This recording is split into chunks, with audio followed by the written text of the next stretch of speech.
So in this video we will talk about the voices of future indefinite. हमने past perfect complete कर लिया है, तो let's see कैसे ये वर्क करते हैं। जैसे हमें पता है कि फ्यूचर जब इंडेफिनिट आता है तो विल शैल का यूज़ होता है प्लस वर्ब की फर्स्ट फॉर्म यूज़ होती है और ऑब्जेक्ट आता है।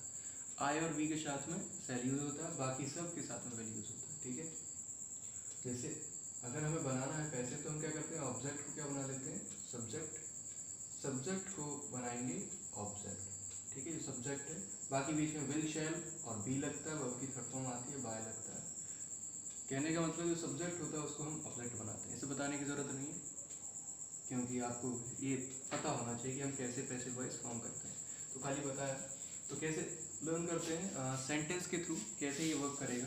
सो let's see, like we shall inform the teacher, तो क्या होगा, the teacher will be informed by us. ये जो हमने बनाया है, जैसे हमने वी को चेंज कर दिया है, ये वी है, हमने किस में चेंज करा, ऑब्जेक्ट में। ठीक है, वी को हमने बाय अस कर दिया, विल बी आया है, थर्ड फॉर्म आई है। ये आपका पैसिव स्टेंजा रहेगा। कैसे स्ट्रक्चर है, they will drink a coffee, वो क्या करेंगे, एक कॉफी पियेंगे। ठीक है, इन्फॉर्म माने सूचित करना, है ना, पता होना चाहिए। We shall inform the teacher, हमें अध्यापक को क्या कर देना चाहिए, सूचित कर, है ना। वी शैल, हम अध्यापक को सूचित करेंगे। अब फ्यूचर है तो आगे के आता है, पता होना चाहिए। जैसे हम एक्टिव है, he will not write a letter, तो हम कैसे बनाएंगे, ऑब्जेक्ट है तो a letter will not be. Be क्यों आया है, हमने बताया था फ्यूचर इंडेफिनिट होगा तो फ्यूचर कॉन्टिन्यूअस में बदलेगा। ठीक है, you need to learn the chart of active and passive voice, जैसे कि आपको पता है। तो a letter will not be written by him, he का ऑब्जेक्ट हिम होता है। We shall not visit the park, ये आपको बनाना, we shall not visit the park, हम क्या नहीं करेंगे, हम पार्क को विजिट नहीं करेंगे। ठीक है, नेक्स्ट देखो, शैल आई स्लैप यू, तो क्या मतलब हो गया, क्या मैं तुम्हें थप्पड़ मारूंगा, ये मतलब है। तो कैसे बनाएंगे, अब देखो ये देखना, अब ऐसा नहीं कि शैल आया तो शैल ही लिख देंगे, नो, आपको ऑब्जेक्ट देखना है, ऑब्जेक्ट कौन सा है, ऑब्जेक्ट के अकॉर्डिंग आप शैल और विल का चूज करेंगे।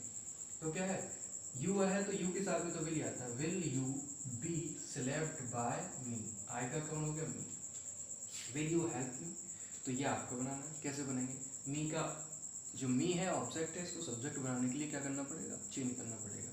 ठीक है, तो क्या बनाएंगे, ये आपके ऊपर, ये ध्यान रखना कि शैल का यूज होगा आफ्टर विल का। Now it is depend on you how you will translate it. देखो जैसे दे रखा है डब्ल्यूएच टाइप है, सेकेंड टाइप ऑफ इंटेरोगेटिव आता है तो समझ लेना कि इसका जो पैसिव बनेगा ना वो उसी से बनेगा। जैसे कि वाई है तो वाई जरूर आएगा, वैन होता तो वैन जरूर आता, हाउ है तो हाउ जरूर आता।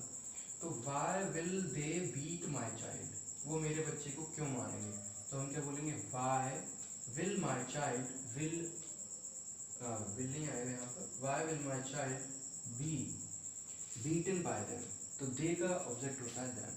ठीक है, क्वेश्चन मार्क आता है, ये पता होना चाहिए। क्या है क्वेश्चन मार्क, मतलब जब इंटेरोगेशन है तो इट्स मीन ऑब्वियसली आएगा क्वेश्चन मार्क। देखो एक्टिव क्या है, ये आपको बनाना, when will she marry me, वो मुझसे शादी कब करेंगे। ठीक है, तो ये आपको बनाना है। एक हु का स्ट्रक्चर देख लेते हैं, who will complete this stanza, इस स्टेंजा को कौन कंप्लीट करेगा, पूरा कौन करेगा, तो हम क्या करेंगे, by whom will this stanza be complete, किसके द्वारा ये कंप्लीट करा जाएगा। ठीक है, एक सेंटेंस आपके लिए है, who will create the history, इतिहास को कौन रचेगा, है ना, ये आपको बनाना है। ठीक है, और प्रैक्टिस करिए इन सेंटेंसेस की, जिससे कि आपको सही तरह से एक्टिव पैसिव दोबारा कभी पढ़ने की नीड ही नहीं पड़े। ठीक है, बाकी हमने कंटेंट दे दिया, ये कंटेंट आपका बिल्कुल जेन्युइन है, आप अच्छी तरह से एक्टिव एंड पैसिव को अच्छी तरह से लर्न कर सकते हैं। ठीक है, इनके नोट्स आप राइट डाउन कर लीजिए एक जगह, किसी आप स्पेसिफिक नोट्स पर। ठीक है, ओके।